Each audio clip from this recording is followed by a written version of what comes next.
Page here, guys. Sorry for the camera shake. I am bringing you a new Invicta that I picked up. This is a TI-22 diving watch. It is all titanium. I could not pass it up. Automatic movement. It's only 200 meters water resistant, but being the fact that it's all titanium, it's a diving watch, it's definitely my style. I've been looking for an all titanium watch. They've been friggin' ridiculous from different companies on the price points.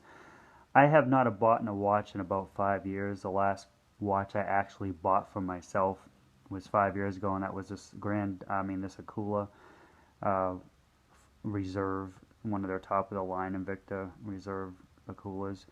I bought this, and that was the last one I bought for myself. And I kind of got out of the whole watch collecting thing about 5 years ago. I sold a lot of watches that I had. I just kind of got away from it, and I'm actually happy with the watches I kept and haven't had a reason to buy another watch. I've kept the Grand Diver, my Deep Blue watch, this Akula, a couple others, but I realistically sold most of them off. But one thing I was looking for was a time watch, and it's been 5 years since I bought a watch, so I figured this was the perfect opportunity to pick one up. And at the price point that it came in, it was shocked me. Well, I have been away from the watch world, like I said, for 5 years. Haven't even thought to look in. But when I saw this for only $130, I couldn't pass it up. All titanium, expedition back, automatic movement. You know, you just can't beat it. I hate quartz movements. I don't like battery operated watches. So most people that know me know that I like automatic watches. That's a big thing for me. And I have been impressed with Japanese movements. My favorite Japanese movement is this probably 8-year-old Grand Diver that I've had. It has a Miyota movement in it, and it is a very accurate, a very damn accurate movement. Invicta was putting these in a lot of their watches about 8 years ago. I don't know if they're still using the Miyota movement. Like I said, I've been out of the watch game for about 5 years. I used to know all the movements, but I kind of let all that go. But I used to be heavily into the Swiss movements and the Miyota movements and the Japanese movements and all the different ones out there. And the Valju 70, and all the different movements, and I just kind of let it go 5 years ago. But one thing I always found dependable was the Japanese movement was a dead-on friggin' accurate movement. I even thought that the Miyota movement was more dependable than a lot of the higher-end Swiss movements, because this damn movement is just so precise. And you can actually take your watch off for 12 hours and pick it back up, and it'll still be right on, dead on.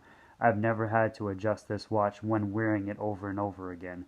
I have had to adjust several of my Swiss movement watches after wearing them for a month straight. They'll still be a couple minutes off. They've fallen back 2 or 3 minutes, but never with this Miyota movement. This damn thing is always accurate. If you wear this accurately, like you're supposed to, take it off, put it back on the next day, it'll stay dead on. And I've always been impressed with the Japanese movements. They cost a hell of a lot less than the Swiss movements, which I don't get, because they seem to be a hell of a lot more precise than the Swiss movements, and you're supposed to be paying for precise and accuracy and quality. But the Swiss a lot of people want those Swiss movements, but I realistically think they're not as accurate as the Japanese movements.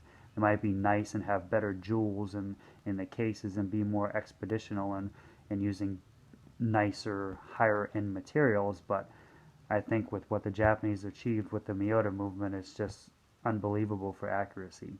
So I was more than happy to take a Japanese movement, because I've had nothing but good experiences with the Miyota. This is not a Miyota movement.